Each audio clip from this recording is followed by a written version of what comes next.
Hello and shalom, brothers and sisters of Messiah Yeshua. Welcome back. I'm Jeremy, and this is Megalithic Language, Before the Flood, the Alphabet. So I know many of you thinking like, well, what is he talking about? And so I wanted to do this video today. I had been asked a while back in comments, to do a video about why I say the Father's name the way that I do and how I write it and so forth. And I use the name Yahweh and for the Son, Yeshua. And so what we're going to do is look at today the alphabet and connect it to the Aleph Bet and the Alpha Beta, looking at the progression of all these things, and also looking at these carvings in stone with this language that go before the flood. And I know there are many people that might disagree with what I have to say today. Again, as I've said before in the past, I am no scholar. These are just things that I have observed through my studies, and I believe that some of this might be some revelation to you that was given to me, that you might find it very interesting, what some of the things I'm going to talk about today, and why I believe and say the Father's name the way that I do. And with that said, I am not one of those that believes you have to say the Father's name the right way. I've said in the past that the most important name for us to use for the Father is Abba, his Father. And when Yeshua told us to pray, he didn't say to pray in any other name, but asking the Father in his name. So with that said, before we move forward, I just wanted to lay that down so that everybody understands. Again, I'm not a scholar. This isn't an in-depth teaching on Hebrew or ancient Hebrew, but it's going to point out some things that maybe you haven't seen before, like I said. And so take it for what it's worth. As we move forward today, as you see on the screen there, we have the Aleph Bet and then Aleph Beta, which is a mix of the Hebrew and Greek, the Aleph Bet and Alpha Beta. So we're going to be talking today about those languages, about Greek, Hebrew, Latin, and English. And so with those, it's my belief that the English language actually stems from these Semitic languages. And I know many people, scholars and stuff, will say English is not a Semitic language. And I agree, it's not in essence a Semitic language, but it does stem from Semitic languages. And so we'll talk about that here in a bit, because you're probably asking, what do you mean Semitic language? What is a Semitic language? And you hear it today, right? People saying that you're anti-Semitic, and so it's come to kind of mean anti-Jew. But the Semitic languages are not just Jewish per se. They come from many sources dating all the way back to the Noah and the flood, and we're going to look at that. So bear with me as we move through this. All right, in Hebrew it's called the Aleph Bet. In Greek, the Alpha Beta. In Latin, it's the alphabet, of course. And then later on in English, we take the two words from Hebrew and Greek, the alpha and the bet, and we call it the alphabet. So stemming from those two. All right, so as we move forward today, we're going to look at some similarities between the English language and the Hebrew. Again, not a perfect match in Semitic, but it stems from Semitic languages. All right, but we're going to start, like I said, because this is also, I'm mixing the Megalithic series with my normal teaching, because I think they go kind of hand in hand. So we're doing a kind of a mixture today of Megalithic and biblical ancient Hebrew. So in Jubilees, in the Megalithic series, I always mention this verse where it says, speaking of artifact, I can't remember his name. Anyway, that he found, it says, a writing which former generations, the pre-flood, had carved on a rock. So writing they carved on rocks, pre-flood. And we find that all over the world. We find writing carved in rocks. Many of them we never knew how to speak until we found either the Rosetta Stone to learn Egyptian. We didn't know the Mayan languages until they've taught us. They learned it, though we don't 100% know all of them. And there's still many languages out there that are carved in stone that they don't know at all. There's manuscripts written with language that they don't know, like the Vanish manuscript and so forth. Whether that's an actual language that's still debated, but that hasn't been deciphered today. And we found tablets and so forth that, again, there's languages that we don't know. And I believe in this teaching we're going to understand why they are, where they come from, and why we can't read them. So it says that they were carved on rock. And it says he read it, what was thereon, and transcribed it, and sinned owing to it, for it contained the teaching of the watchers, in accordance with which they used to observe the omens of the sun, the moon, and stars, and the signs of heaven. So the watchers, which were the fallen angels that came down and taught mankind how to do things, and I believe they created the megalithic world that we have buried still around the world that we're uncovering. But their teaching they carved into rocks. And he knew it and transcribed it. He learned it. But how? Well, if we come to understand that before the flood there was different languages, there was not just one language, and we're going to see where those languages came from. And they also came again after the flood. We see many languages, and we're going to talk about that today. So just keep that in mind as we move forward. The languages, different languages, were carved into rock. And another thing that we see about these pre-flood languages is many and most of them, if not all, are a type of pictographic language, which after the flood we no longer did pictographic, with the exception of one language, which is the Semitic languages that we're going to see. But all the others tend to be in block form or just stick form or so, and so have you. All right, I'm going to go to the Targums here before we start looking at all these pictures and stuff. In the Targums, it talks about one language, one speech, and one council. So I know many people have said that the Hebrew language was the language of creation, and there's scholars that would disagree with that and say, no, it wasn't. It was, maybe Egyptian or whatever. But whoever translated the Targums, and the Targums is the Aramaic translation of the Hebrew Bible, and they don't know exactly who did it. It's attributed to Jonathan way back when, but even then they don't really think that he did it. So they don't know who did the translation, but within the Targums there's a lot of commentary that's placed into the text, and I find it interesting here, the commentary. So Genesis 11:1, in the Targums it reads this way: "In all the earth this is speaking of the Tower of Babel, just like the Bible says. Of course this comes from the Bible, but added commentary. So at the Tower of Babel, it says, all the earth was of one language and one speech and one counsel. In the holy language spake they, that by which the world had been created at the beginning." So after the flood, the language that Noah spake, and everybody that came from him, that speech, was the holy language. Now this doesn't necessarily say it's Hebrew, but what we're going to find carved in stone around the world is that this language was most likely ancient Hebrew, a Semitic language that today is much different than it was back then. And we're going to look at that. Continuing in verse 2, it says this: "And it was while they were journeying from the east that they found a plain in the land of Babel, and dwelt there. And they said, a man to his fellow, Come, we will cast bricks and put them in the furnace. And they had brick for stone and slime for cement." Again, I've talked about this many times in the past. Building here at Babel and building in Egypt, they built mud brick. They didn't build with, they cut stone. They didn't cut these megalithic stones, but we saw from Jubilees that they carved stone prior to the flood. And there's another verse that talks about Cain's house. It fell on him. It was stone. So again, my belief is that before the flood, all these megalithic sites were built, and they carved their language into that stone. And we've talked about the differences of those carved languages, if it's carved into it or it's carved out of it, a reveal. And we're going to see some of those today. So, right, they built with mud brick, not with carved stone. It continues, skipping over to verse 4. It says, "And they said, Come, we will build us a city and a tower."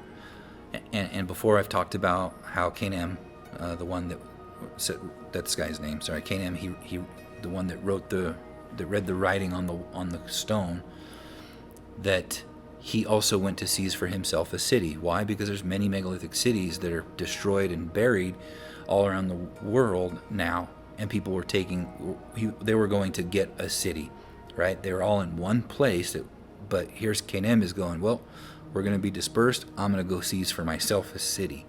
So they're going to go all spread out and find these cities.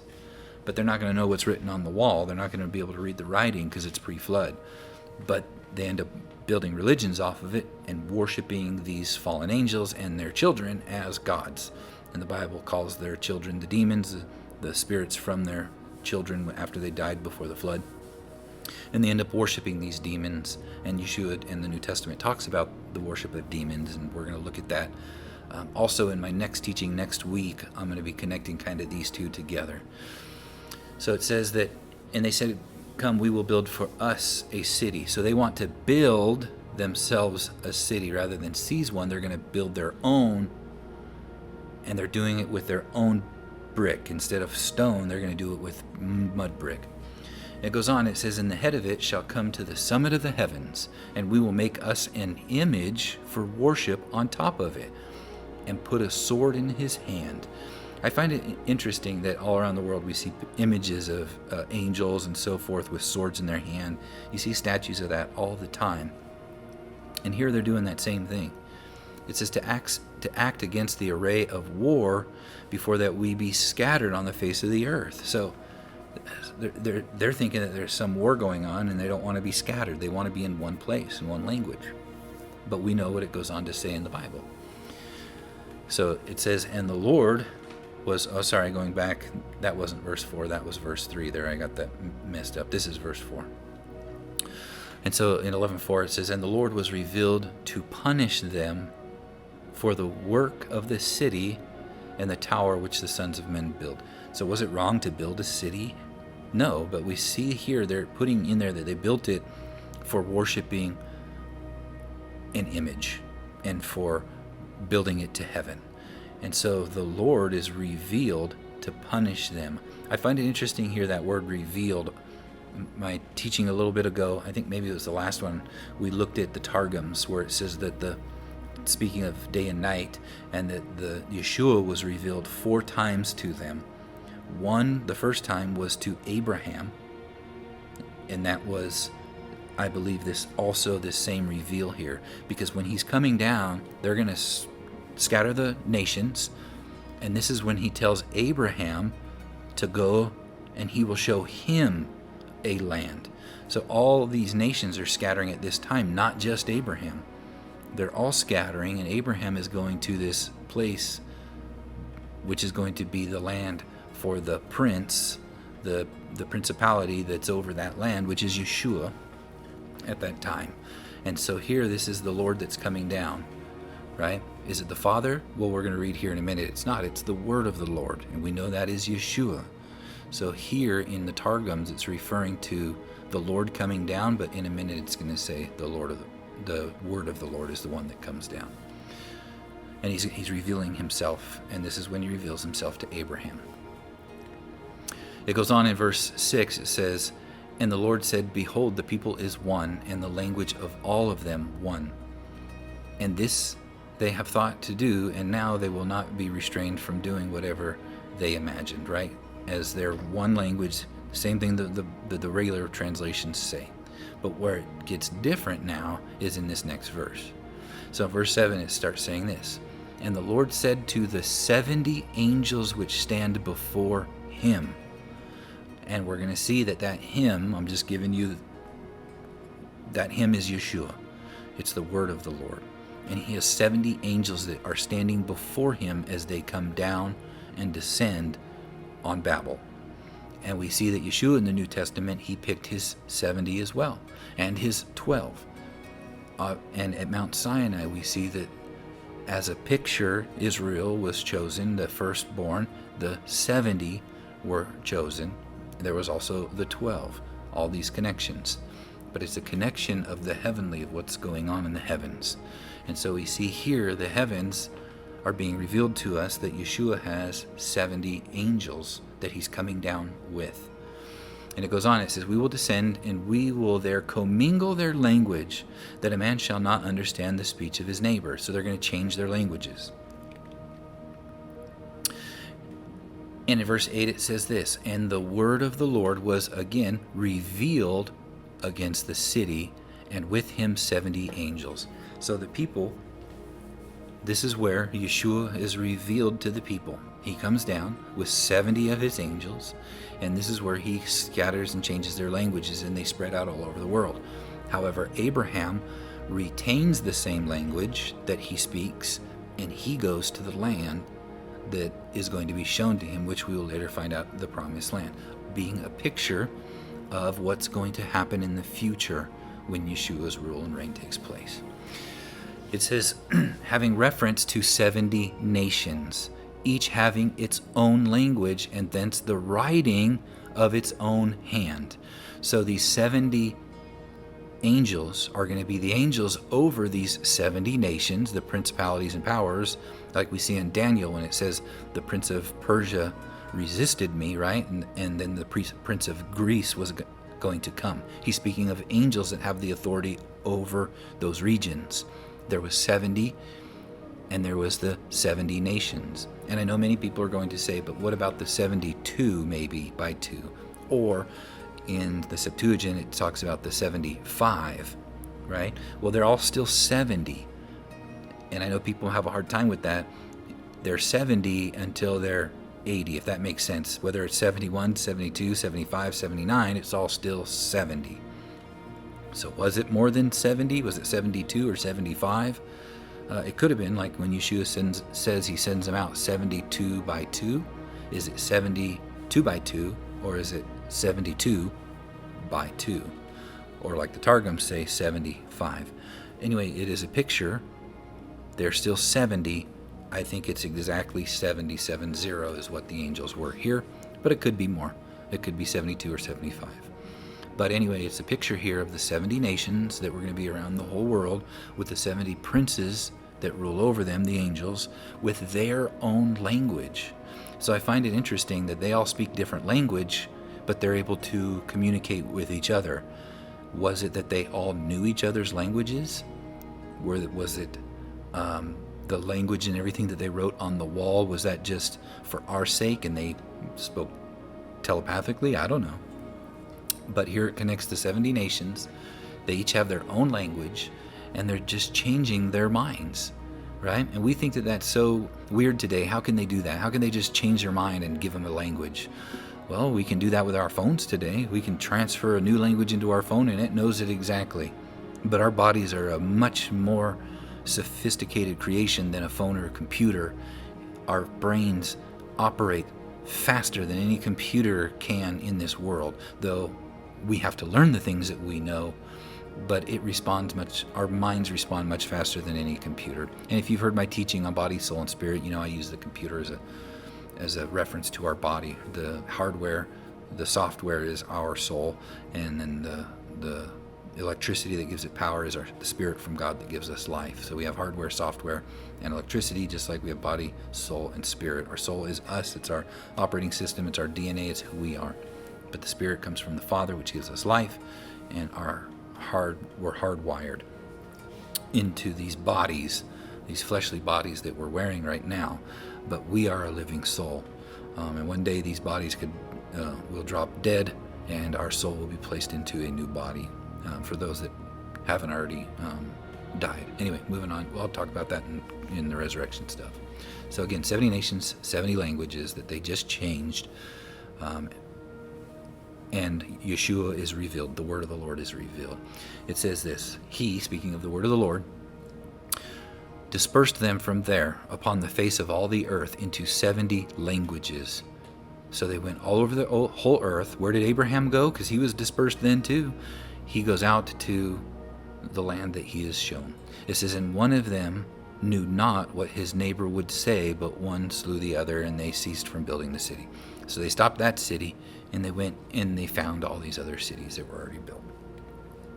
And it continues on. It says, therefore he called the name of it Babel, because there did the Lord commingle the speech of all the inhabitants of the earth, and from there did the Lord disperse them upon the face of all the earth. So the only thing that's added here is that the 70 angels came down with the word of the Lord, and they gave them 70 different languages.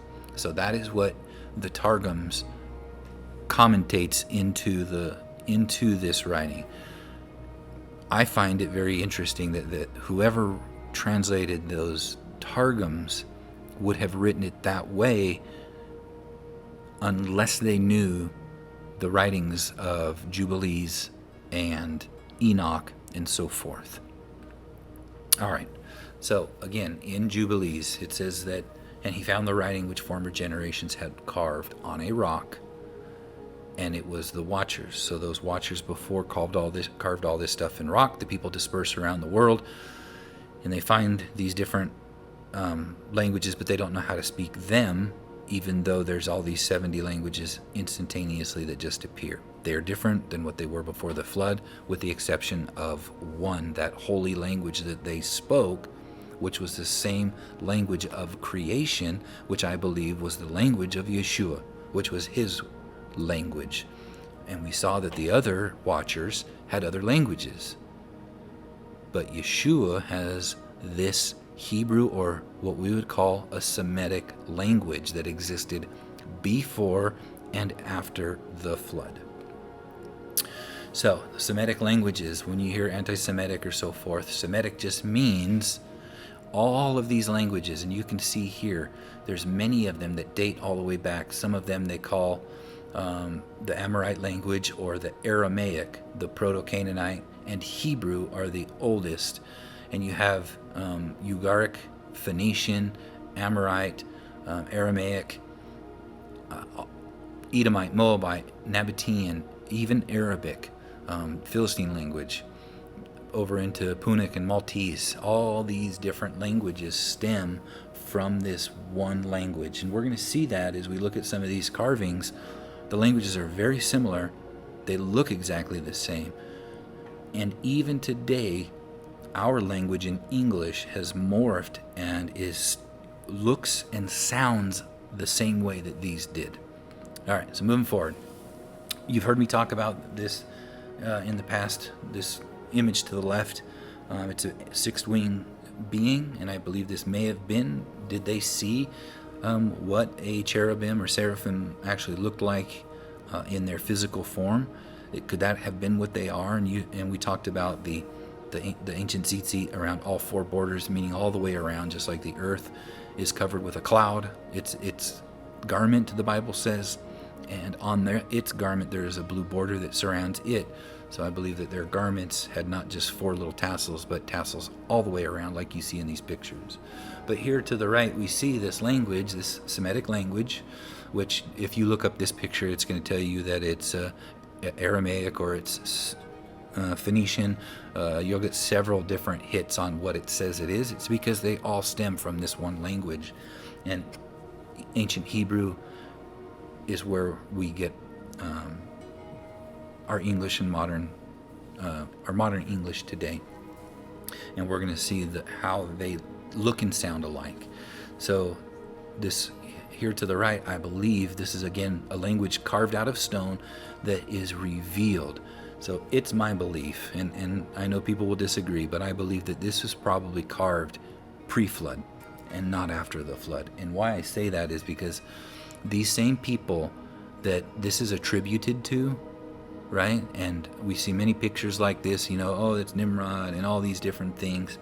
I don't believe that that's them. I believe that these were carved before the flood, because after the flood, these same people group that carved this rock and these stones are the ones that do this, that carve the cuneiform tablets. And we see here, this is clay that they carve into, and then they bake it and harden it, rather than the stone that we saw before that is not baked and hardened, it's carved. And then this is the Cyrus cuneiform cylinder, and they found many of those. And so we know this comes from King Cyrus, but he's the one that they attribute also to having carved this stuff on the left. But it's not. Why would he do two different languages and put the effort into carving this, but then only doing cuneiform into clay tablets? I believe that he's not the one. His people group are not the ones that carved these, nor did anybody after the flood. I believe this is probably more likely pre-flood. And then also to the right, we see Egyptian. What I want to point out is you can see at the very top the winged sun disk on both of them. I believe both were pre-flood. And these are pictographic languages. And after the flood, nobody knew how to read the one on the right until they found the Rosetta Stone. But the Rosetta Stone was somebody that knew 3 different languages. So maybe even that Rosetta Stone was pre-flood. I don't know. But we know there were many different languages before the flood. We see that each angel had his own language. So if these fallen angels had their own languages, would it not be fair to say that this ancient Egyptian language came from one of those fallen angels? Or the ancient languages we found down in like the Olmec and Mayan civilizations and Aztec and so forth, and all around the world, these pictographic languages, could they not have been that fallen angel's language? And it's my belief that that's the case. And each angel had his own language, exactly like we just read in the Targums. So this language to the left, though, is the language that stems from creation and from Yeshua, which also came with Noah in them after the flood, which we get from all the Semitic languages from today. So this is after the flood, how they wrote that same language. Not as sophisticated as we saw in stone here to the left, but now this is how they carved it in rock, because they didn't have the same capability of carving the way that they did when the fallen angels were before the flood. And we see that because after the flood, they didn't carve rocks to build Babel, they made mud brick.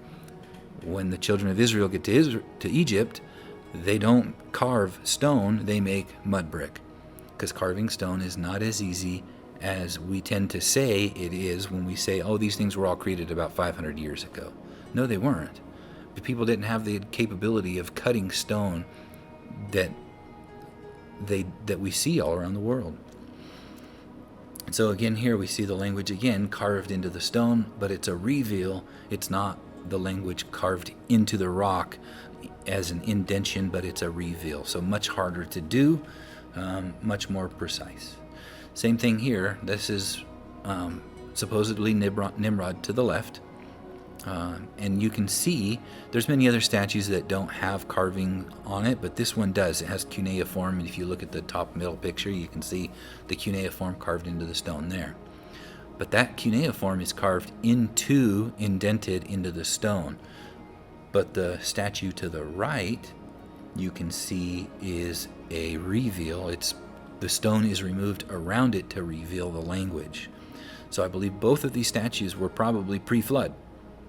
But after the flood, whoever, those that wrote the cuneiform language later, carved into this statue that they found of this person and claimed it to be a statue of Nimrod. Now, I could be wrong, but that's currently my understanding, is whoever carved that statue with the cuneiform on it was not the one that carved the cuneiform into it. I think the cuneiform came later. And again, here's more reveal of the language you can see, and similar pictures, and we don't really quite know what all of that meant. But to them, it meant something. We know the language, but the symbols that are wrapped around it, people have their ideas about the sun, moon, and stars, like we read in Jubilees, Canaan saying that they attributed all these things to the sun, moon, and stars, which we see that they did.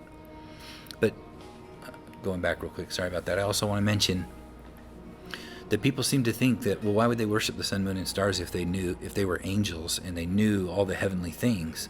Well, the thing is they didn't. I read from Jubilees before where it says that the angels had worthless knowledge. They thought they had all the knowledge, but they didn't. They didn't know the true knowledge, and that was the true knowledge of love, of God is love, God is spirit. They thought, and they only understood what had been given to them, and Jubilees even says that that knowledge had not yet been given to them. All right, and then we see things like this, and they say, oh, well, look, we see carvings where the cuneiform is revealed like this one. Well, this comes from a seal, and these seals are carved like this, very primitive, not like we see in the megalithic stone where the language is revealed. They carve this into these little cylinders, and then they roll it on clay and bake it and harden it to reveal the language. Whereas the other ones we saw before, that's not how it was done. It was carved into the stone, or the stone was carved away to reveal that language. All right, and just giving you a picture of the size of some of these and these seals, that this is what they look like. All right, again, so here's another picture of, to the left, we see a picture of stone carved away to reveal an image. And at the top, we see that language again, that Semitic group language revealed from carving away the stone. Well, over to the right, we have a reveal of this picture, right? But if you look at the language, the cuneiform, it's not a reveal. It is only carved into it. So the one to the left had to have been done, the language had to have been revealed by the person that carved this image. They could never have done it after the fact. However, the one to the right, which I believe is the case, they carved the image and revealed it away, and then later a different people group found this image and carved the cuneiform into it. All right, so I hope that makes sense. And you see this here as well. You can see one guy, if you look in all these different people with their hands behind their back, one guy on his garment has cuneiform carved into it and then also into the rock on the side of it. But nobody else does. Why only him? Why not all of them? And then you can also see all the cuneiform carved all around it. So they attributed these carvings to the people that actually wrote cuneiform. But that's not the case. These could have been there before, which I believe is the case. They were carved pre-flood, and then the ancient Persians and so forth that wrote with cuneiform would have carved their cuneiform into this stone. And if you look really close, here's a picture of the size of it. It's not, the cuneiform is not, it's more primitive than the how precise the carvings on the stone are. So, but you can see it's all over. However, and there you go, not exactly perfect straight lines like we see in the carving. If you look at these close, but not exactly. And also, the cuneiform we don't find cuneiform revealed except for in the seals, when you roll it out and bake it in. But when it's in stone, like granite and so forth, there's not a reveal, it's carved into it. But the Semitic language, we find a reveal of that, meaning I believe it was before the flood again. And I believe this was the creation of the language of creation. And so here you see all these different things, but not a single bit of cuneiform carved. So, and the majority of these carvings are without cuneiform. So I believe that the original carvings never had any cuneiform on them. The people after the flood found it, they carved their cuneiform primitive language into it and claimed them as their own. And so you see here the same thing. No cuneiform anywhere. And I've showed you guys this picture before. You can see how much it was no cuneiform on it, but then also you see here that this was completely buried well above this guy's head, like probably almost 3 stories high of debris and everything. I believe it was buried by the flood, and they later came and uncovered it. You can see again how buried it is all the way up, and you can see the lines where it was buried for thousands of years until modern day they dug it all away. All right, so here you can look at the Phoenician letters and the Paleo-Hebrew and see how closely related they are. And what you'll see as we move forward, that many of these morph over time, but it's just a little twist in the letter, and they change how it looks, but they still pretty much look the same, or they knock a little thing off of the edge. All right, and here's an evolutionary chart you can find online that goes from proto-Sinaitic to Phoenician to Archaic Greek, even Latin, to Roman, and then to modern Latin, which we also get our English script from. And I'm going to show you just closer up here in a minute as you can see how they morph into our language today. Again, I know scholars are going to say, and if you're a scholar and you're listening to this, you're probably like, oh, he's an idiot. English isn't a Semitic language. But I believe it does come from the Semitic language. And the reason why is because I know that when Yeshua came, he came not but for the lost sheep of the house of Israel. And so he sent Paul out to those lost sheep of the house of Israel. Where did they go? Where did Paul go? He went to the people where? In Greece, where all the Greeks were, and the people in Rome. And what languages did they speak? They spoke Greek, and they spoke Latin later. And so why is he going to those people? And how would they... I believe that those languages morphed and came out of this same language group of the Semitic languages. And you can see here how many people believe this as well. But modern scholars would say that's not the case. All right, and so here's just some charts you can find. Ancient Hebrew on the left and the Greek on the right. We're going to talk about the Greek here in a second, but I just we'll talk about kind of all this in a nutshell. Here's just another showing modern Hebrew versus Paleo and ancient Hebrew. Now, Paleo actually means ancient, but when you look it up, Paleo and ancient Hebrew are a little bit different, though they mean the same thing. But they all stem from an original pictographic language, just like we see before the flood. All these pictographic languages from the Mayan, the Egyptian, and so forth. Again, languages we had to learn because mankind didn't know them. So out of all the 70 languages that were changed, nobody alive in, a couple of decades ago knew how to read either of those languages. Why? Because they were pre-flood languages of angels that were taught to men that those angels were bound for 1,000 years. But the 70 angels that gave their languages to the nations were different, right? Today when you look at, they're not as pictographic, but some of them, if you look at ancient, the Chinese and Japanese languages, which, they are a form of a pictographic language, but it's more like we see ancient Hebrew being pictographic. And so anyway, moving forward. Again, here's just another chart showing how many people believe that these languages the English language has stemmed in ancient Hebrew over the time. I find it interesting that our English language looks more like the ancient Hebrew than modern Hebrew looks like ancient Hebrew.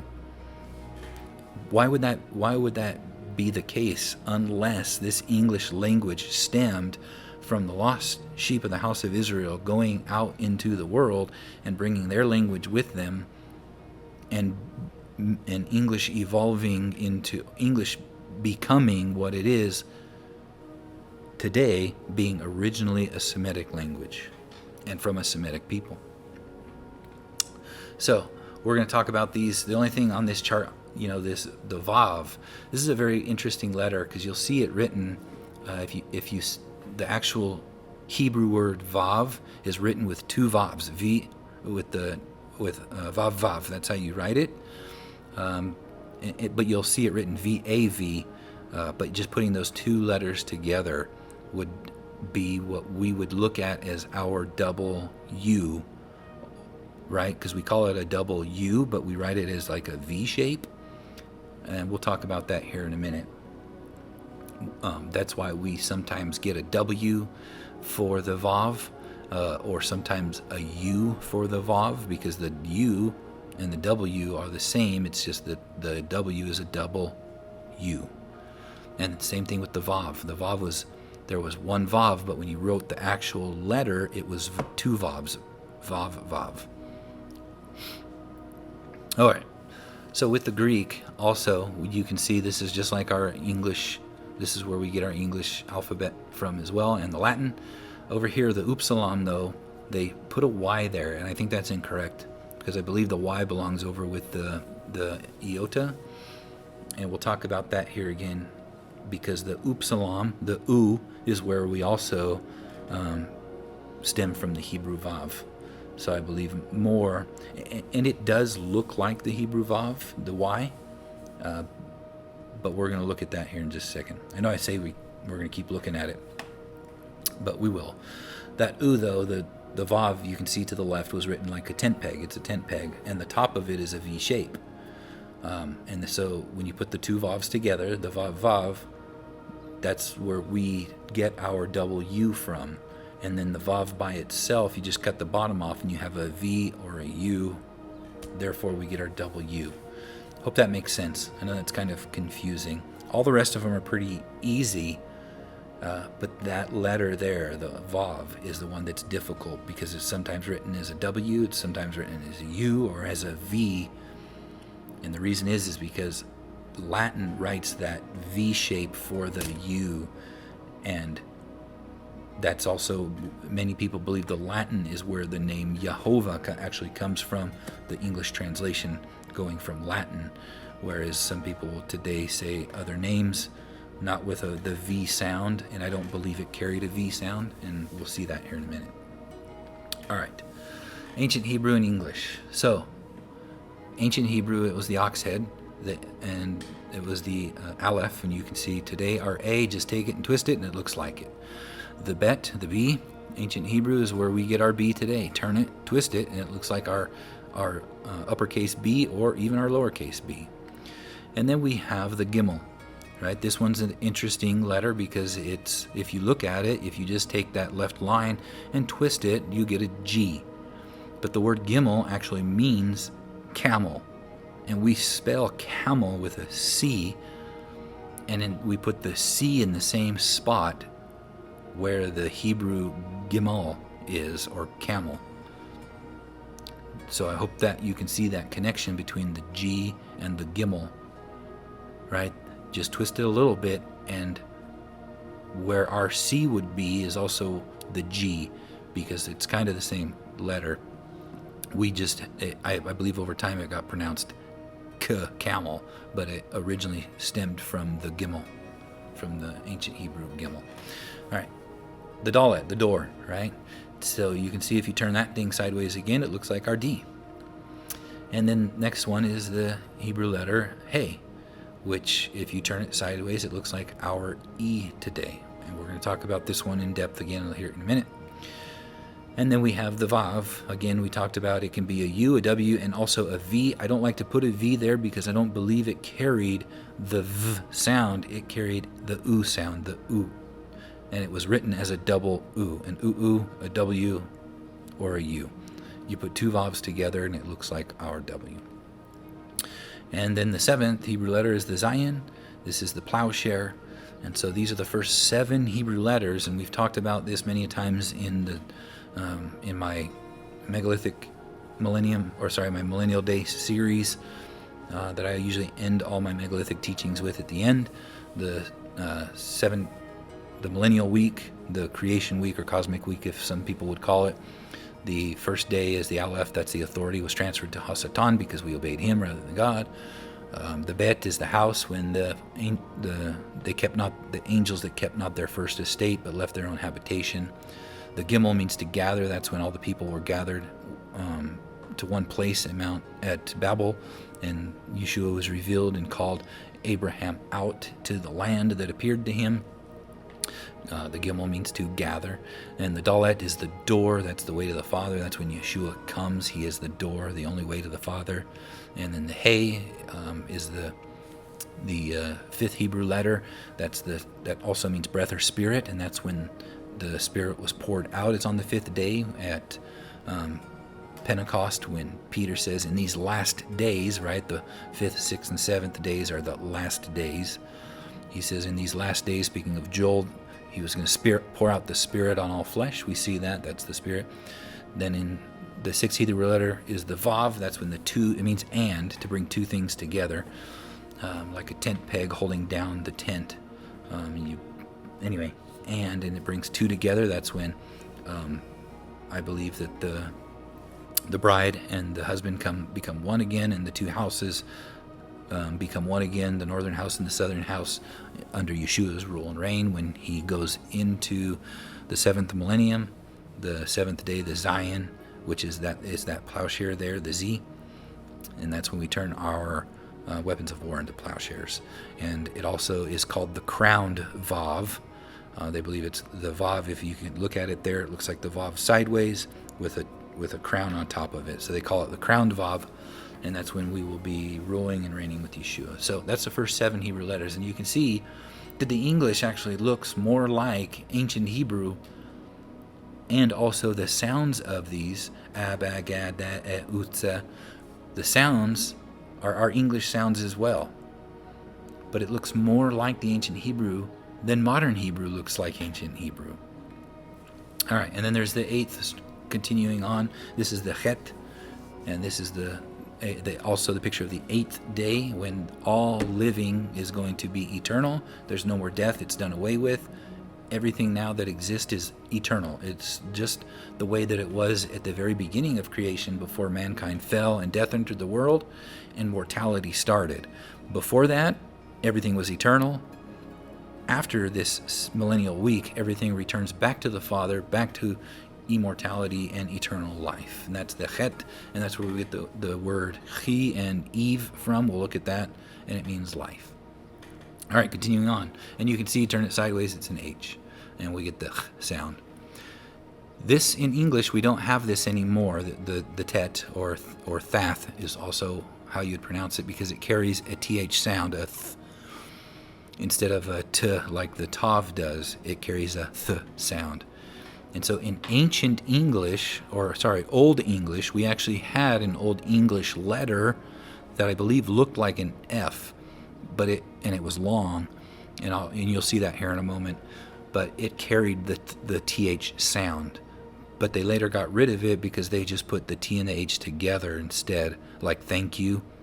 But originally, you would only have to put that Old English letter in there. I can't remember what it's called, but it carried the sound. And so if you only had that one letter, you could, instead of putting TH, it was just one letter. But we don't have that anymore. But that's how it was written in ancient Hebrew, and it carried that same sound, the th. And now we're up to the Yod, and you can see it's a right hand, and it looks like a Y, and turn it sideways, and it looks kind of like the Vav, but it's the right hand. The next one is what we would be, we have the K, but in ancient Hebrew, it's the Cap, and this is where we get that word Capernaum and Keparim. It means to cover. And so these first word, the first Hebrew letter is this Hebrew letter, this what we would be a K. And again, if you turn it sideways, it has 4 points. The other one has 4 points, almost like a hand spread out, the K. And so it's just interesting to me that our K carries the same word. And this is also where we call a covering a cap. And the Hebrew word cap means to cover, right? Keparim, the coverings. The Day of Atonement is Yom Kippurim, and it means to cover. Though I know some people would say kip or a kippah, like a covering, but we'll talk about putting that default A into a word for cap. Like in English we call it a cap. In modern Hebrew they call it a kip, and I believe in ancient Hebrew it was cap. All right, then we have the Lamed, and you can see turn it sideways, it still looks kind of like the L. Then we have the Mem. Again, that's, self-explanatory. You look at it, it looks like our English M today. The Nun, right? Look at that. Looks exactly like our end. You just twist it a little more. You've got one straight line, and it bends to another straight line. Almost like a slithering, but that like a seed. And that's what it is. It's a sprouting seed. And then we have the thorn, right? And this is where we get it's like an X sound, the X. All right, and now we have the ayin, which this one's interesting to me as well, how we pronounce it, because it's a picture of an eye, and when you say I, you have to say I. And in Hebrew, modern Hebrew, it's called the ayin. And in ancient Hebrew, I believe it was the ayin or on. And it carries the ah sound. Next one is the pei, the P. Just take off the line. This one's a little bit harder to see in English, but I can also see how it could have come out of the p, right? It's a mouth going p. All right, now we have the TS sound, the ts, the sound. And so this is the tzadi, and again, this is another one. This is pretty much where we get our S sound, because in ancient Hebrew, the S wasn't, the shin was a sh sound, not an S, like a snake. This letter here in ancient Hebrew gives us that sound, if that makes sense, like Steve. This is where this comes from, and it stems from this Hebrew letter here. And you can see how it kind of carries that S in it as well. Turn it sideways, remove the head like a snake, and it looks like an S. And that's where we get that sound. All right, the Q, this is the where we get that, it's a sunset or a man's head walking away. And you can see that it looked, the ancient Hebrew and English, it still looks kind of the same. Now, sometimes you'll see it sideways written as well, and they say it's probably either a sunset or a man walking away, and you're seeing the back of his head and his neck. But they both mean the same thing, to leave. All right, the next one, the resh. Again, you can see that. Flip it over, and you can kind of get that R out of that. And I know some people might say, well, that's kind of hard to see, but if you flip it and you draw just like that, it looks kind of like an R. And here's that shin. Now again, this is so far all these letters in ancient Hebrew match up with an English letter, with the exception of the tet or the thath, however you want to call it. But in Old English, we did have that letter. We had the TH letter, like I talked about. The shin is the same thing. The shin doesn't carry an S sound, it carries the sh sound. And in Old English, this is another letter that we had that carried the sh sound, and it looked like a really long kind of S. But we got rid of it. But it had that SH sound, the sh sound. But in Hebrew, it's the same thing. It's not an S sound, it's a sh, like a shin or Shabbat. This is where we get the word Shabbat. It starts with the shin and not the TS, not the ts, Sabbat, or like Steve. Okay, hope that makes sense. All right, and the last one, of course, is the Tav, the T. We can see that. Sometimes it's written without the little cap on it, and it's just a T intersection at the top there.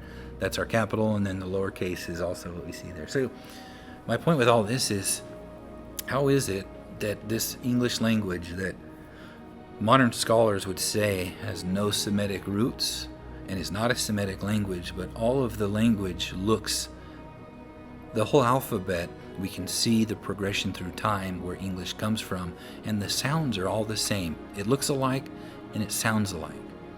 But there's also something very interesting about the English language and Hebrew that we don't hear about today, and that is vowels. Vowels. You see, in modern Hebrew today, they say there's no vowels. But ancient sources say that modern Hebrew had vowels. And I believe those Hebrew vowels are the exact same Hebrew vowels that we have in English, in the English language, in the Greek language, and in the Latin. And that is our A, our Aleph, A, our He, our E, our I, which is the Yod, the Eid, the O, or the Ah sound, and the last one, the Vav. So A, E, I, O, and U. I believe all of these were actual vowels in Hebrew, and I'm going to show you here in just a second why. But these have the same sound in Hebrew, I believe, as they do in English. The A, E, A, U. Okay? And why I believe this, in the book of Josephus, it's speaking of the high priest, and it says, "And a mitre also of fine linen encompassed his head, which was tied by a blue ribbon about which there was another golden crown, in which was engraved the sacred name of God. So on his crown was the sacred name of God, and it consists of 4 vowels. So people will say, well, he wasn't speaking about it being vowels in Hebrew. He was speaking about it being vowels in Greek. But I'm going to show you it doesn't matter. They're the same. They're the same vowels. And so we see in ancient Hebrew to the right, Yod, He, Vav, He. And in modern Hebrew, again, Yod, He, Vav, He, going from the right to the left, because Hebrew is written in the right to left. And I always like to write the Father's name. Most of the time in Hebrew, I'll switch it to help us see it better and write it left to right. But when it comes to the Father's name, I always write it right to left, because Yeshua is the right hand of the Father, Yeshua, and we're going to see that with the Father. The first 3 Hebrew letters, Yod, He, Vav, are also the first 3 letters of Yeshua's name, and it means that Yeshua, or Yahweh, saves, and Yeshua is the image of an invisible God, of the invisible Father. All right, so if these are vowels, if you look at them here, the ancient Hebrew to the left, then Paleo-Hebrew, then the English, and modern Hebrew, right? Which one looks more like the Paleo-Hebrew and the ancient Hebrew? Obviously, it's the English, and it's not the modern Hebrew. And they carry the same sound, the ah, e, ah, u. These vowels are breathed other than consonants. Anytime you use a consonant, you have to close your teeth, you have to grit, you have to push your tongue against something, or you have to purse your lips and put them together. That's consonants. But vowels are breathed. So if I was to say e, u, I don't ever have to put my lips together, my teeth, or do anything really with my tongue. I'm breathing these. And that's how, just like the hey, the sound, it's breathed. So with that, the a, right? When I say an a, any word with an a, well, majority of words, like and, or Andy, ax, accept, addition, I use a. Okay, I don't use the S sound. And I know some people, when you hear the name Elohim, you're putting the wrong letter there because it's a aleph, the a. So even the name of the letter forces you to say a instead of e. So if I was to say Elohim, I'm not using an aleph sound. The name would have to be Elohim. And many people recognize that today, and they, instead of saying Elohim, they're going to say Elohim or Elohim. Okay, so the hey, this is the letter that's the biggest controversy over the Father's name. Again, the Father knows, as we see, there's many languages out there. He knows who you're calling on when you're calling on Him. If you are doing the things that He says to do, you shall know them by their fruits. He doesn't say you shall know them how they speak the Father's name.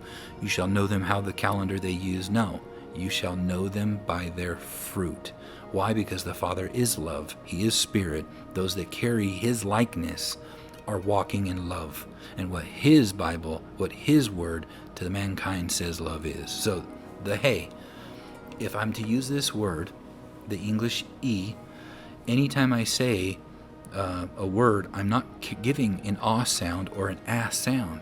If I say ed or enter or edit or entrance, all these carry the sound, the eh sound, eh.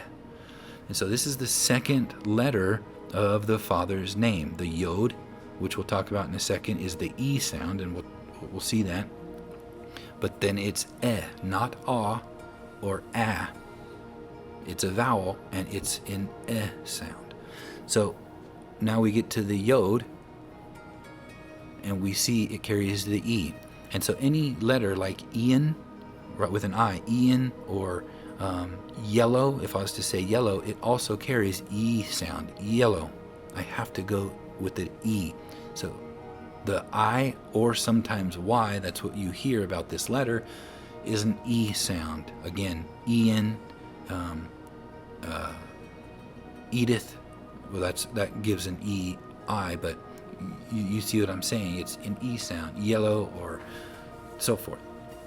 Okay, but then the on or the ayin, again, even if I was to say I, like my I have to say ah first. Ayin. So even the Hebrew letter itself, the name of it, forces you to say ayin. I can't say it without saying ah. All of these letters, even if I say the name of the Hebrew letter, it will force you to say this pronunciation because they're vowels. You have to breathe them. Ayin.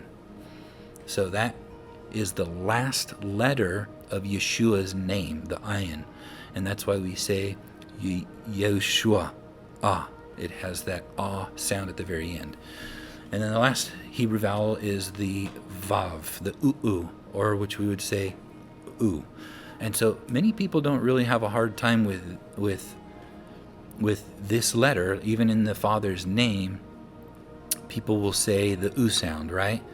They will say either, with the exception of the vav, people would, I believe that stems from Latin, writing that V, so that's where that V sound came from, like Yehovah, or people would say Yahweh. That W sound is the U, but the U coming after the Hey, you get the Yahweh W sound, and I'll show you that here in just a second. So, with that, the Father's name, if I was to take it and go E, U, and I just pronounce just those letters all as one word, Yehweh, Yehweh. So that is why I say Yehweh. The Y-E, as in I-E, as in yet, if I was to write Y-E-T, it would be pronounced yet. And if I was to then write, let me go back to so you can see those words, so that you can see from right to left, Y and E together, the first two, Yod and Hey, is just like our English, Y-E, and then just throw a T on it so you can hear it, yet. And then the next two Hebrew letters is Vav, Hey, or W, Hey, like wet, W-E-T, I would say weh. And I put those two together without the T's, Yahweh. All right, so I hope that makes sense. Now, also with that, what I want to talk about, if those are vowels, because you have to put a vowel in between most consonants or the word, you can't say the word or it doesn't make sense. So that's why, like the word Shabbat, we'll look at that here in a second, is Shin Bet Tav, or SBT. But we don't, how do we say it, right? You have to throw a vowel in there somewhere, because you can't just go Sbit, right? Or Shbit. You have to say Shabbat. And so you throw a default A in Aleph, the authority, between consonants. And so you get Shabbat, Shabbat. And that's why people say Shabbat. But it's only written with actually three consonants. However, there's some words we will see here in a moment that already have an Aleph and A in between consonants, such as the word for angel. And so how do we pronounce that one? And we'll talk about that here in a second. So I believe that that's how ancient Hebrew most likely was read. And there's really no evidence for this except for in pronunciation of the words. And in our English language, we can see that there was some sort of a default vowel that was placed in between them. And I know today many people will use the Father's name and put a default A in between every one of those letters. So they would say Yahweh and instead of Yehweh or Yahuwah, because they put a default A in between each one of those. But if Josephus is right and they are vowels, there's no need to put default vowels in between there. So you would just read his name as all vowels, which I believe was the case because he's spirit and breath, and we breathe vowels rather than speaking them. They're breathed. All right, so let's look at some of the words. Adam. So you can see now I'm writing from left to right in Hebrew, just to make it look a little bit more. You can see in modern Hebrew, the Aleph, Dalet, Mem And then ancient Hebrew, Aleph, Dalet, Mem, and then ADM for us. And you can see ADM, the English looks more like the ancient Hebrew. And here you see, to say his name, Adam, you just put a default A in between the Dalet and the Mem, because the Dalet and Mem are two consonants, and the A is a vowel, so we'd say Adam. And I don't think anybody would disagree that you would say Adam rather than Adem or Adim, right? You're not putting a default yod in there. You're not putting a default hey. You're not putting a default on, right? We're not saying Adam, though in Edom, it's the same name. People would say Edom for Adam, but it's the same Hebrew spelling. Anyway, Adam, I hope that makes sense. It has, in between that consonant, you put a default aleph. All right, the word for Eve, right? We say Eve, but in Hebrew, in modern Hebrew, they would say Hava, right? But in ancient Hebrew, if you look, it's the Chet, Vav, Hey. And then modern Hebrew to the left, then you can see there, ancient Hebrew, the Chet looks like the ladder that's sideways, looks like our H, and then our U, and then our E. And then, so to say it in how I believe it would be pronounced is Hue, was her name, was Hue, not Chava, because again, I don't believe the U carried a Vav sound. However, if it did, then it would be pronounced Chava, not Hava, but Chave, because that letter on the end is the He, the sound. Like if you were going to say it's breathed. It's not the or the as in Aleph or Ayin. It is the Hey as in All right, moving on. Bara. So the word here you can see, this means to create. You can see Bet, Resh, and Aleph. So there's an Aleph on the end, but in between Bet and Resh, those are two consonants. You have to put a default A. That's why we would say in modern Hebrew, Bara, and in ancient Hebrew, Bara, because you put a default A in there. And you can see, again, the letters look more like the English. Next word is holy, right? We would say in modern Hebrew, Kodesh, but in ancient Hebrew, I believe it was the default A that was there instead of an O sound, so it would have been Kadesh. And then down there on the bottom, you see the modern Hebrew, the Q, the D, and the Shin, or the Dalet and the Shin. And then you have in ancient Hebrew, which looks more like the English again, and I believe it was Kadesh. So that's why you'll hear me say on some of these. Most of them are pretty close. If you don't know Hebrew and you do this simple trick and just put a default A in between any consonant, it's going to sound like that word. However, if there is a vowel in between the consonants, you don't put a default A there, you use that vowels sound, and we're going to see that here in a second. All right, moving on. So Shabbat, we talked about that, Shin Bet Tav, and we see it in modern Hebrew, Sabbath. Some people call it the Sabbath or Shabbos, because they put, again, a V sound for the B, which I don't believe was the case. I believe it carried a B sound, a B, not a V. But over time, the B and the V have gotten kind of intertwined. But you put a default A in between them, Shabbat. And so many people, you see me write it like that with a default A in between. And then peace. This is one where we see vowel already there, so we don't need a default A.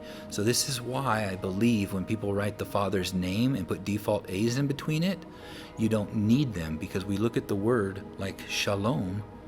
In modern Hebrew, they would say shalom, but in ancient Hebrew, we would say shalom, because that vav is there. It's shin, lamed, vav, mem, right?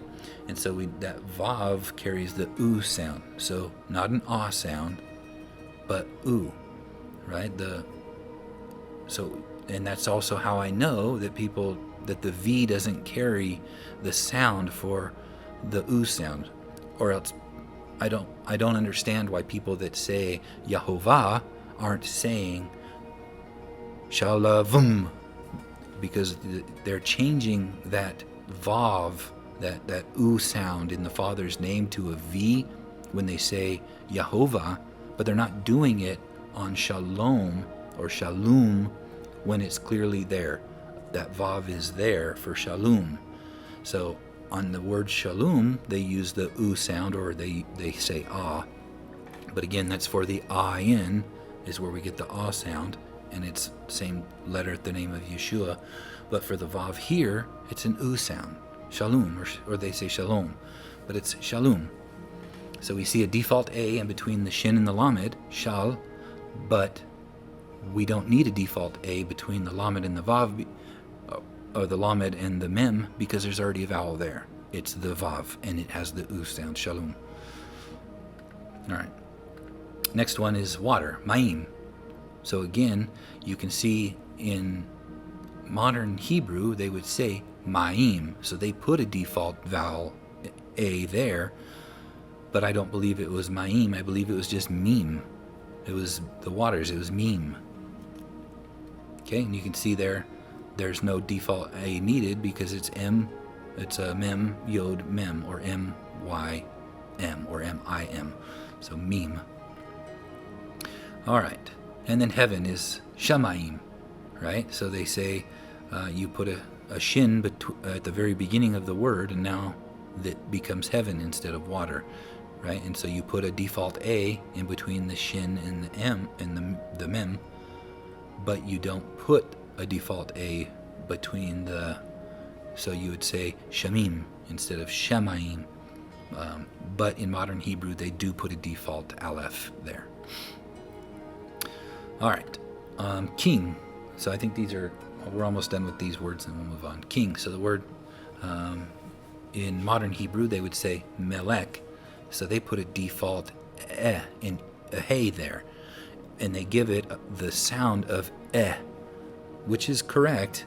The e carries the sound, but in the Father's name they give it a different sound. And I don't believe that they carried different sounds. I believe they all had the same. So here I believe it would be Malek instead of Melech, because you put a default a there and you have Malek. And then the next word is angel. It's the same exact, except for now we have an a in between the lamed and the bet. So on king it's mem, lamed, and the K, and between the lamed and that K we put the default A. But here they already add one there, and now this gives you a double A sound, right?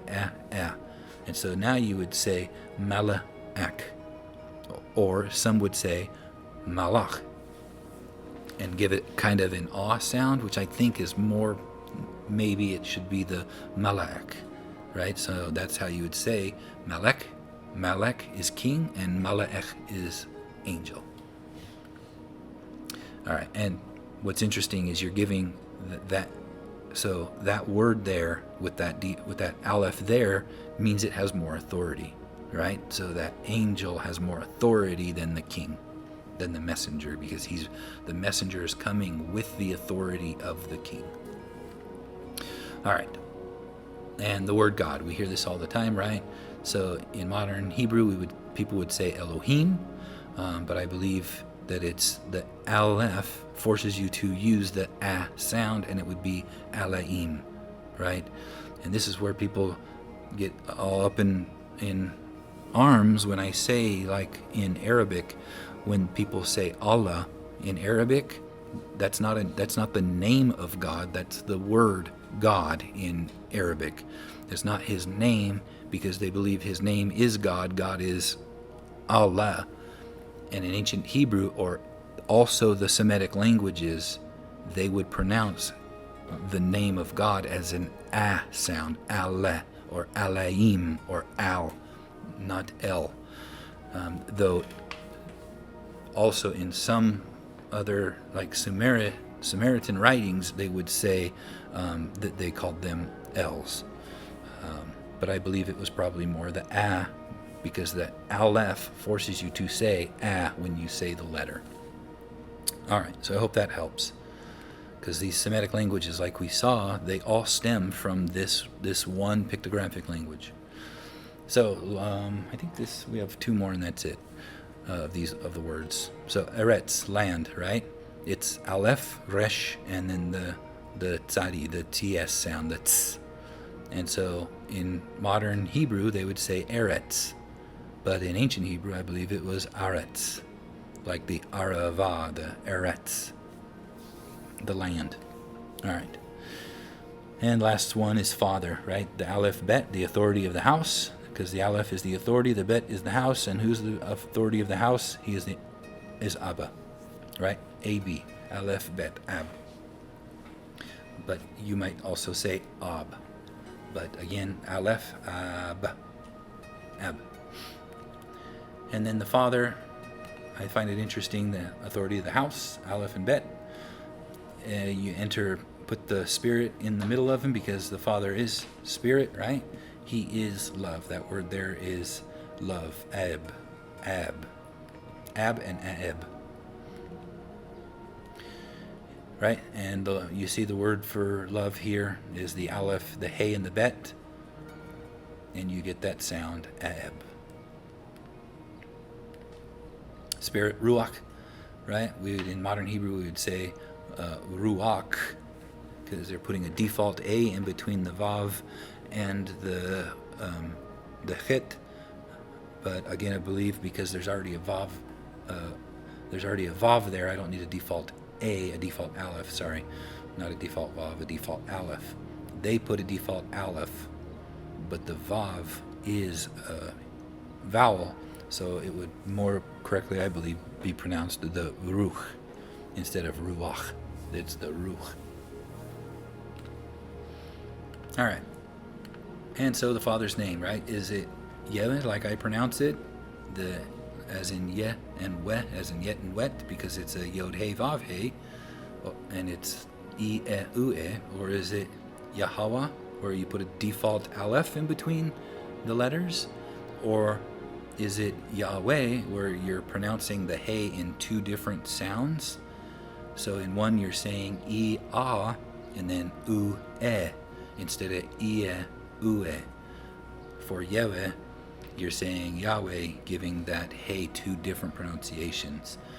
Or is it Yahovah, when you take the Hey and you give it the V sound, so you get Yahovah? Or is it Yahuwah, where you're taking the Hey and you're giving it an Ah sound? So Iyah, Uah, Yahuwah, or as people would say, Yahuwah or Yahuwah. I believe because of what I've just showed you, the English is very closely related to the Semitic language in sound, shape, and vowels.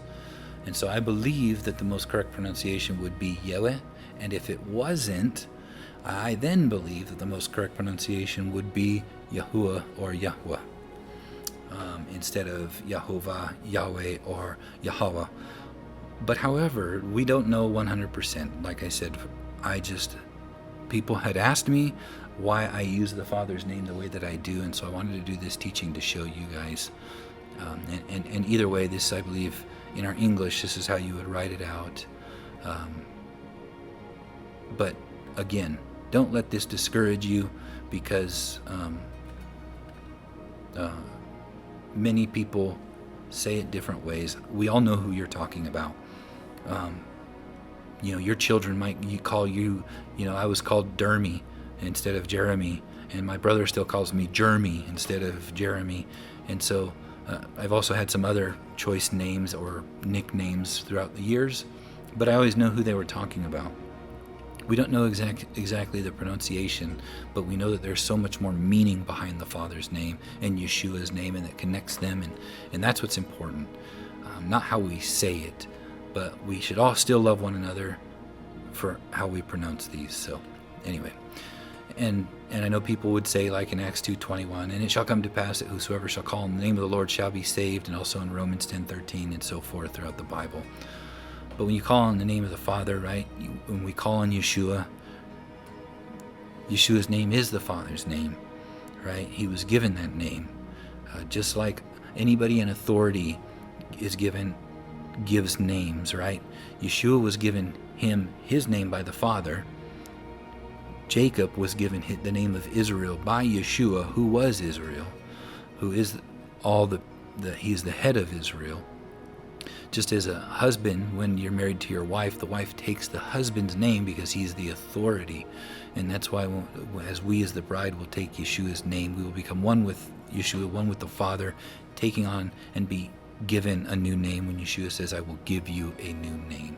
And Yeshua himself says he will write upon him the name of the city of our God, and also his new name. So Yeshua himself is going to have a new name as well by his authority, and we will have a new name by our authority.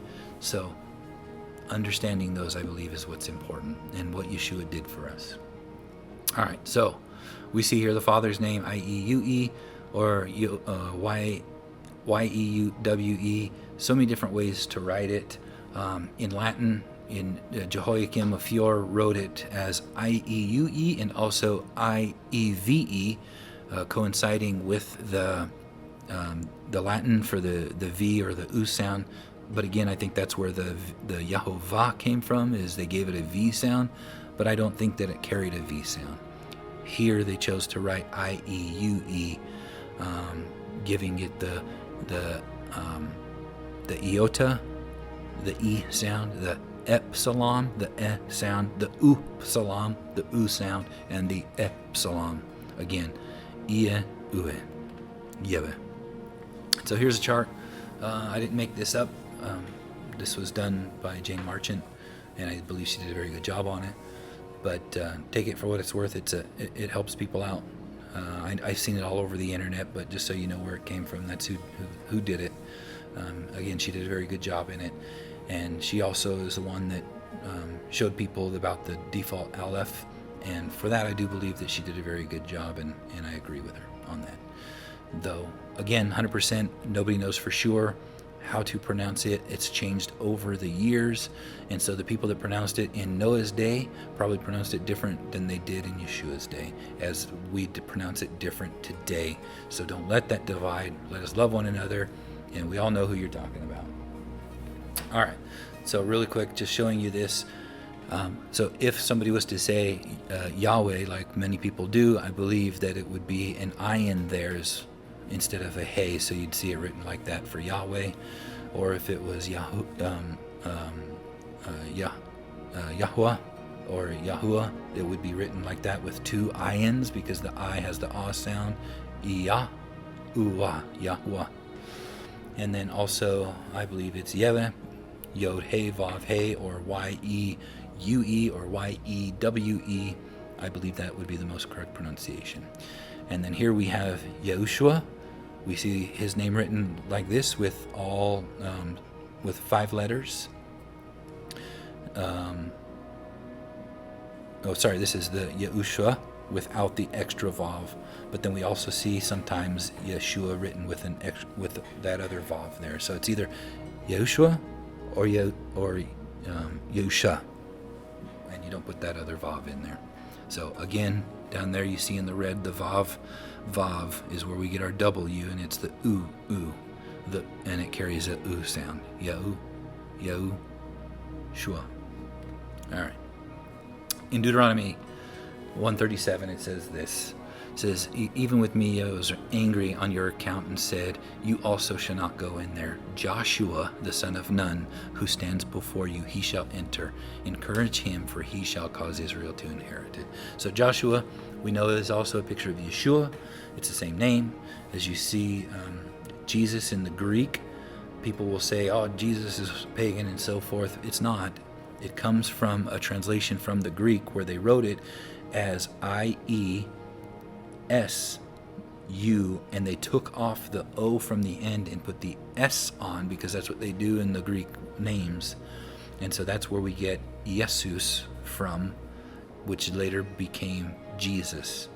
And so I know when people say, oh, you can't say Jesus, well, we know that's not how it's pronounced, but that's where it came from. When people say, oh, they're calling on a false deity. Again, I'm not going to say his name. I try not to say those names anymore. But I don't believe that's where it came from. I believe it was just as we went through time, the Greek turned into Jesus from Jesus, and even today in Arabic they say Isa with the E sound and a S rather than Isha. So you can see that today. And then again, you see the two different Yeshua with one Vav and Yahushua with two Vavs. And then the Father's name, we see, YHVH, YHWH, IEUE, and also YEWE, I believe it is, as you see down there, Yeh as in yet, and Weh as in went, Yeveh. And then, again, here's just over time from ancient Hebrew, Paleo-Hebrew, and different ways of writing it, you can see looks more like our English today. So for me, I can't put that aside and say, nope, as most scholars do, English is not Semitic, and it doesn't even come from Semitic. It sounds a lot like the ancient Hebrew letters. It looks a lot like them. And many people believe that the people groups that use the English language actually are where they stem from the lost sheep of the house of Israel. And so when you look at, let me go back there, sorry, run through that again. What was that verse? Try that one more time. Ready, go. And it goes on, and it says, as for you little ones, you who said would become a prey, and your children who today have no knowledge of good and evil, they shall go in there. To them will I give it, and they shall possess it. So remember, our little children, they don't know yet good and evil, so be patient with them. They go through their transition and their minds to become corrupted with the evil that they have to battle over. So same thing with us. Yeshua said on the cross, pray for them, for they don't know what they do, even when they were sitting there killing him and spitting on him. And Paul talked about that as well, when he said, the good that I want to do, I don't do, and the evil that I don't, I do, right? And sin's crouching at the door for all of us. So love one another and help us all. Don't fight about the name or the calendar. The more important things are the things of the Spirit, of love, right? Because we're supposed to worship in spirit and in truth, and in spirit is love, because the Father is love, he is spirit. So again, there's that language. And just, again, this is Yar Davidi, and he's one of the ones that teach that he believes that the U.S. and Britain and many of these English-speaking nations are the ones that the lost sheep of the house of Israel went out to. That's why our language, I believe, stems from Semitic sources. And also with that today, I wanted to say, with a lot going on with obeying the governments and everything, and the U.S. and everything, the U.S. actually started out basing everything all of its politics and everything off of the Bible. The very first monument ever set up in America was the Forefathers Monument. You can look it up. And on one side of it, it's Moses with the Torah in his hand. The judicial system, our education system, everything was all supposed to be set up and based off of biblical teaching. And I know today people say, no, America was never a Christian nation, or it wasn't supposed to be. We're supposed to have separation of church and state and freedom of religion and this. But if you go back to the original constitutions, before they wrote the one constitution, there was 13 of them from the 13 states. And verbiage that you get from the one constitution, you have to go back and understand what those 13 constitutions originally said and what they meant by freedom of religion and separation of church and state. And I'm going to show you that real quick before we go, because it's not what we see today. But I'm hoping that we can restore this if the United States, which I do believe is part of the beast system, in its governmental system, not its people, because many of the people, just like the time of Yeshua, not the Jews that were evil, but the governmental, the ruling class, or the religious class were the ones that Yeshua is speaking against, not his brothers, the Jews, that were struggling in their heart to over good and evil, and that were wanting to turn to the good. Those are the ones Yeshua came for. But those that were usurping their authority and using it to gain power and so forth, that's who Yeshua had words to say against.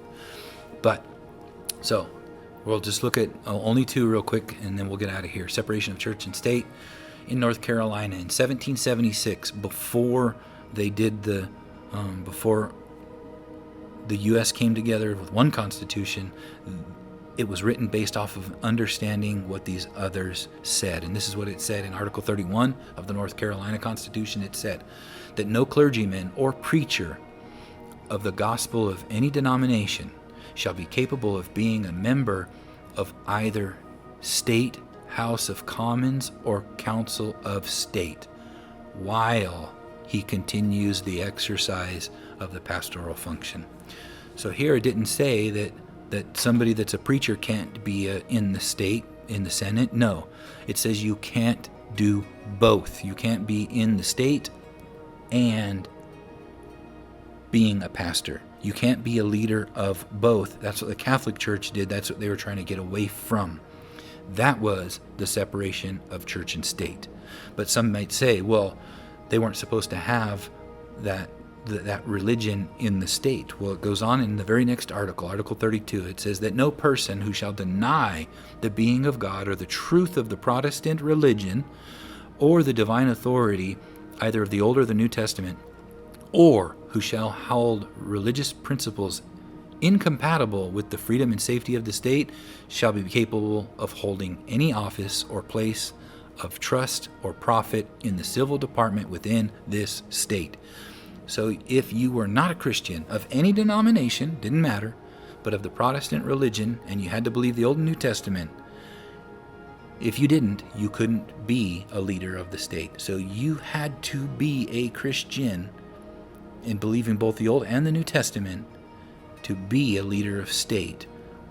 That is what the separation of church and state meant when they wrote that Constitution, that you had to separate. You couldn't be a leader of both. But if you were going to be a leader of state, you had to be a Christian, a believer in the Old and New Testament, and the one true God. And that's what separation of church and state meant. But now you might say freedom of religion was to allow all religions into the government, into this country. That's not what it meant originally. And we'll go over to South Carolina's Constitution to understand that one. And so we see here in their Constitution, in this article, it says that all persons and religious societies who acknowledge that there is one God and a future state of rewards and punishments, and that God is publicly to be worshipped, shall be freely tolerated. The Christian Protestant, well, hold on, let me hold there. So they were to be freely tolerated, right? Public worship. God was to be publicly worshipped.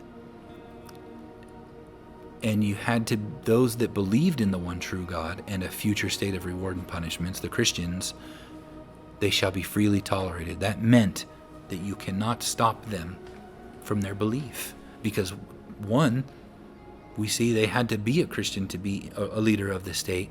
And two, that leader could not stop Christian religions and public worship. Couldn't do it. But it goes on to say this for freedom of religion. It says, the Christian Protestant religion shall be deemed and is hereby constituted and declared to be the established religion of this state.